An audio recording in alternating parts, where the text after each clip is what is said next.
Hi guys! This video is all about my college life. So, habang kumakain tayo, may sasagutin ako mga questions about my college. Wait lang, sumubula ako sulat.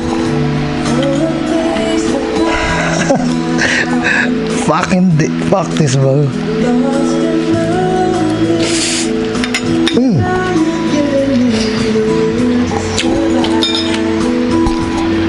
While listening to music, let's go.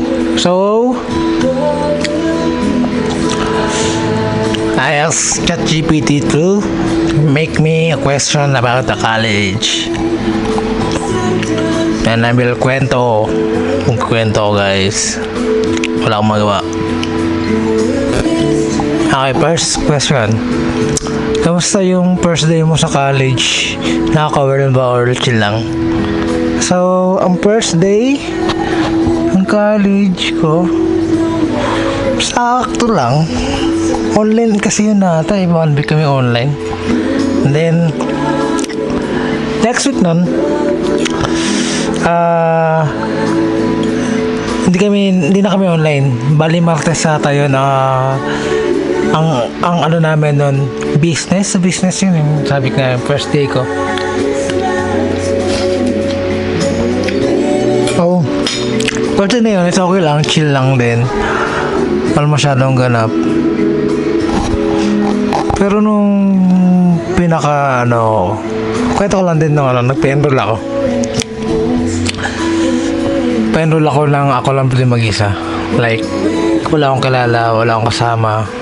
No idea kung anong mangyayari. So, pumasok ko. Pa-enroll ako doon. Ako lang mag-isa. Masaya gawin mag-isa. Fuck you. Hindi, joke lang. Masaya. Hindi naman siya nakakatakot. Takot mamatay.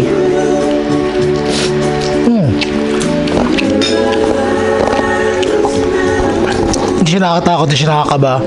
First day, sa akin, no. Ay, ano ba yan? Walang kaba. Hindi siya nakaka-overwhelm as in, chill. Nakilala kagad ako si Liam, si Jobert, si Tracy, tsaka si Ram. Yung first meet namin, kumain kagad kami sa KFC. Ay hindi, sila bumili sa KFC, kami ni Liam kinain yung baon niya. Biko ata yung baon niya. Biko yung baon niya nun. Sarap. Namiss ko si Liam. Hi Liam. Anong biggest expectation mo before college? Personally natin ngayon. Biggest expectation, mahirap siya actually, pero in reality masaya. Sobrang saya mag-college, as in makikilala yung sarili mo. Doon ka makapag-explore ng gusto mo and makikilala mo kung sino ka, identity mo. Although maraming struggles, pero kasama sa college yun. Hindi naman siya big deal kasi kaya mo namang yun. Kung may will ka gawin, kaya mo gawin. Katulad ng nangyayari sa isang kaibigan ko. Wala siyang kaibigan kasi nun, kaya nahirapan siya. Computer science siya dun sa Olfu. Nahirapan siyang mag-come up sa mga topic kasi hindi ata siya nagkipagkaibigan kasi medyo masungit tingnan. Pero pag naging kaibigan mo yun, kailangan ikaw lang kakausap, ikaw unang kakausap at agatalong mo rin yun. Mabait yun. Ito sa'yo, brother. Wala pa ba naman to? Russell. Ang gusto ka na, pre. So, expectation ko is mahirap. Pero yung reality, mahirap pero masaya. Sobrang masaya. Like what the F. Tayo may kilalang tao na magbubuo ng sarili mo. Pinakamasaya doon yung experience lagi. As in, yung araw-araw kayong pumapasok, magkikita kayo. Tas kakain kayo sa kalendarya. Okay, ina mo. Sobrang sa'yo na yung like what the F. Ay, may lags ako yung kakain kayo sa isang karindira tapos kakain kayo sa klase. Minsan walang klase, kakating kayo mag-ibilyar. Pero pinaka ginawa namin computer kami. Computer.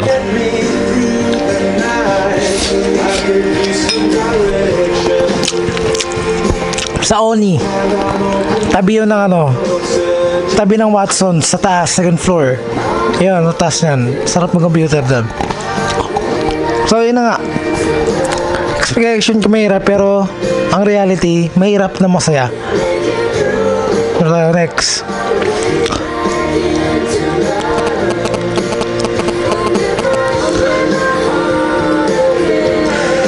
Anong typical day mo as college student?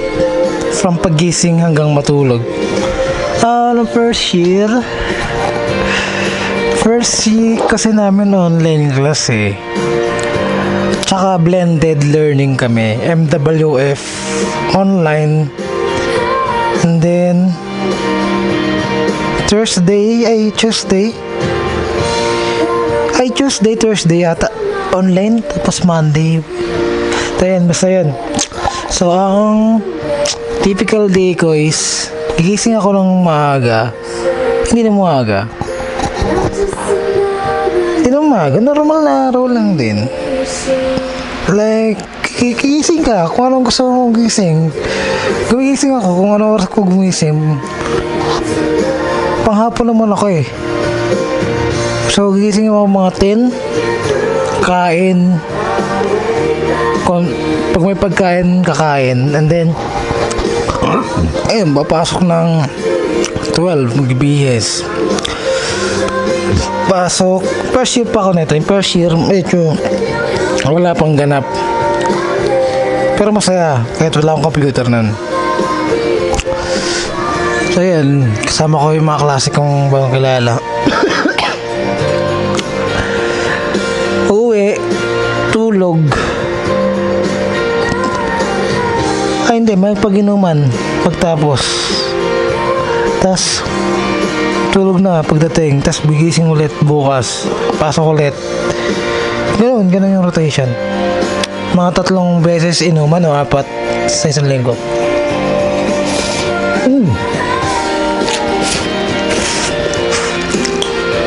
Ayun, mga tropa ko sa hindi ko maklasa. Second year, ito na nagka-computer. Doon na fucked up yung yung schedule ng ng tulog. Like, umaga na kami maglaro. Like, what the fuck? Advanced skincare starts in your shower. Use the new Dove Serum Body Wash. Bali, may gising ako ng 10 or 11. And then pasok ng 12 nang inaantok, sobrang antok, like what the heck. Tapos papasok ako doon, mawala antok mo dahil sobrang saya kasama kaibigan mo, dahil magkukwentuhan kayo dahil naglaro kayo nung gabi. Tapos pagtaas nun, kwentuhan, aral konti doon sa school, sa lab. Ayun, pinang maganda lab. Tapos uwi, bis lang konti, ligo, utang laro na ulit hanggang madaling araw, hanggang umaga. Actually,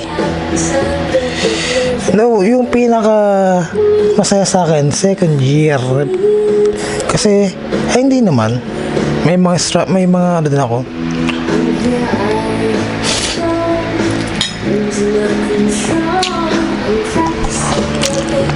Hindi siya stable yung second year pero masaya.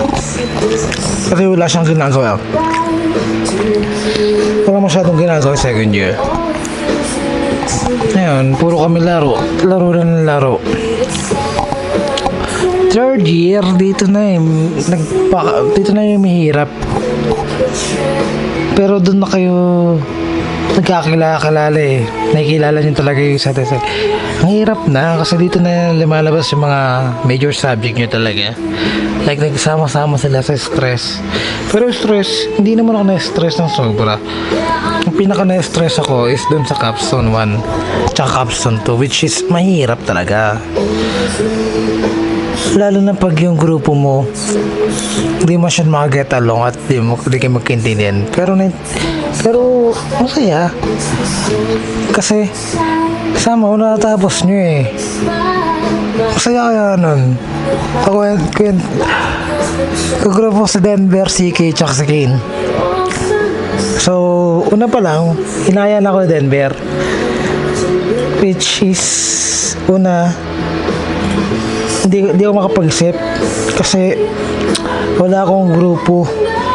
Sure ako na wala akong makagrupo as in sa mga kaibigan ko. Kaya anong nangyari? Naghanap pa ako ng grupo talaga na medyo makakaano ko. Pero nakita ko sa Denver ng plano tsaka kasi ng ang galing niya magplano. Nakuha niya ako sa kung paano siya magplano ng project. And then capstone 1 times putang ina, disaster. Sobrang hirap. Stress dahil ChatGPT yung papel. Pero lang. Pero na-stress talaga ako eh. Pero okay lang yun kasi hindi siya naman si Denver Magaling si Denver as in magaling. Siya yung pinaka MVP ko sa capstone. Sa 4th year, capstone 2, lalong humirap kasi kabado, putang ina. Grabe. Dito yung pinakamahirap na part, capstone 2. Hindi mo alam kung papasa ko o hindi. Yung defense namin, wala ko babagsak kami. Kasi wala na kaming masabi sa gitna ng presentation. Gisang-gisa na kami kasi hindi ko gisang-gisa. Gisadong kasi. Buti na lang medyo patapos na. Doon na ako energy sumagot ng mga tanong niya. Kasi kailangan man defend eh. Hindi ako papayag na babagsak ako ng gano'n lang. Kung nalaman na parang on off ng namin, project.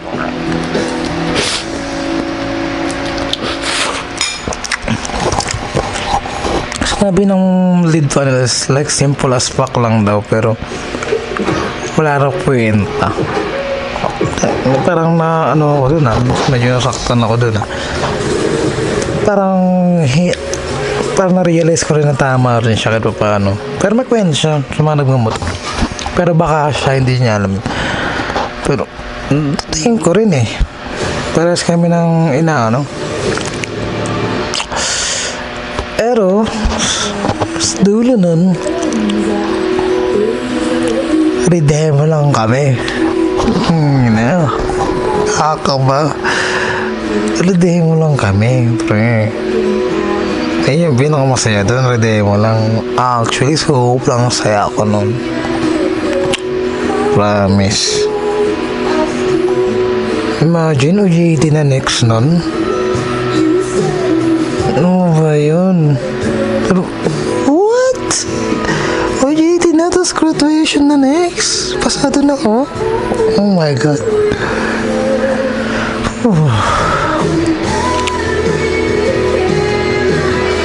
Saya mag-college.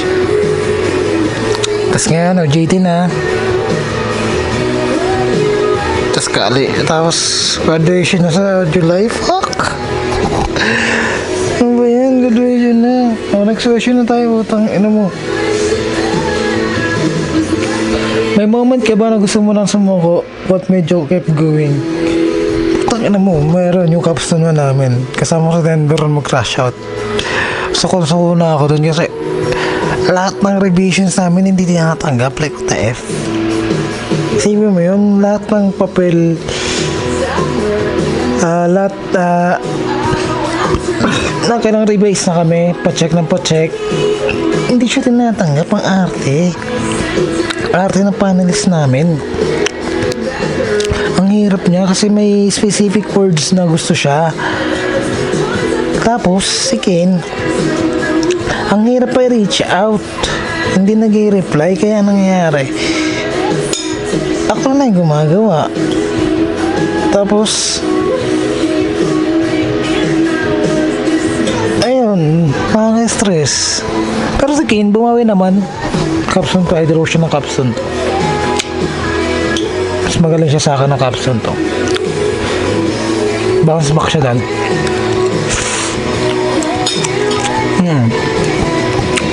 Tapos naman sa mga stress, like what the F, parang sumuko kasi patapos na yung ano na yun, sem na yun, balik-balik, print ang print. Pero yung nag-keep going sa akin nun is hindi pumayag na rin, hindi rin ako kinonsinti ni Denver na sumuko na lang ng ganun. Ayun, inano niyo pa rin ako. Doon ka nakita yung pagka-MVP ni Denver. Idol ko siya. Kasi Denver, idol kita. Next. How do you handle stress or burnout sa college life? How do I handle stress or burnout? Tingin ko may lang. Nasa isip lang ako ng it will get over. Yun lang. Matapos mo rin yan. Keep going lang. Face your fear. Actually, wala naman di naman nagtatagal yan eh. Basta gagawin mo lang siya. Face mo kahit pangit. One time, akala ko pangit yung gawa ko. Turns out, maganda pala. Sabi ng teacher ko, what the heck? Seryoso ko ba? Parang taas ang grade ko. What the heck? Sabi ko, what? Hindi ko na dapat papasa. Hindi naman pangit eh. Pero sinabi mo maganda. What the heck? Okay, thank you. Na-appreciate mo ako. I love you. Di joke lang. Teacher pen. So, ayun. Burnout. Tuloy lang eh. Tuloy lang talaga eh. Wala naman eh. Umiyak ka. Iyak ka lang. Wala naman umiyak eh. Ayun lang. Next. Anong pinaka-favorite memory mo so far sa college? Friends, events? Fuck, ano to? Ano pinaka-favorite ko? Ang dami. Pero isa lang muna ngayon. Gusto ko yung nag-Airbnb kami ng mga friends ko. Yun lang muna. Pero marami pa akong favorite. Yun lang muna ngayon sasabihin ko. Kasama ko sa Bien, Julius, Ivan, Jestoni, tsaka si Daco. Airbnb kami. Ay, yung capstone 1. Hindi nila ako kagrupo. Kagrupo sila. 5. Ay, hindi. Mini capstone pala yun. Kagrupo sila. Tapos ako kagrupo ko iba. Bali, nakisabit lang ako doon sa kanila.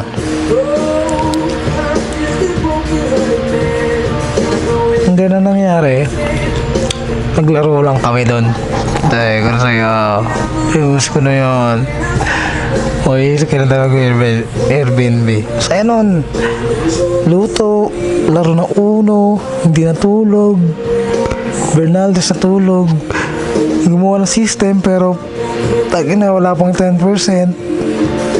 Hanggang wala tayo namin tumambay. Yun, sa'yo. Sa'yo ng part na yun.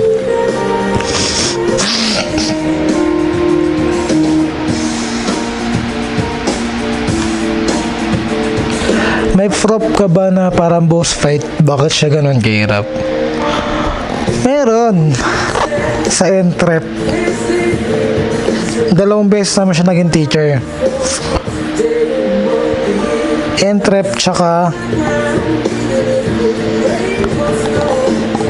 isa pa, basta business din. 2 siya. Napakahirap yung pasa. Tek-patek, ang baba niya magbigay ng grade. Ang dami niyang pinapagawasin. Siya yung pinakahit naming prof.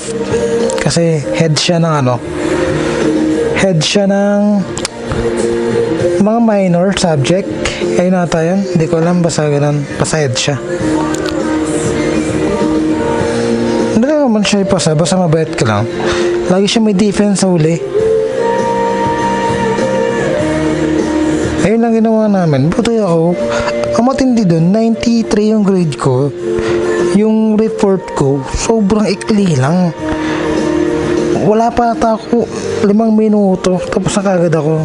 Kasi nga, wala akong topic na pinaskip niya. Ay, yung nagugulat ako.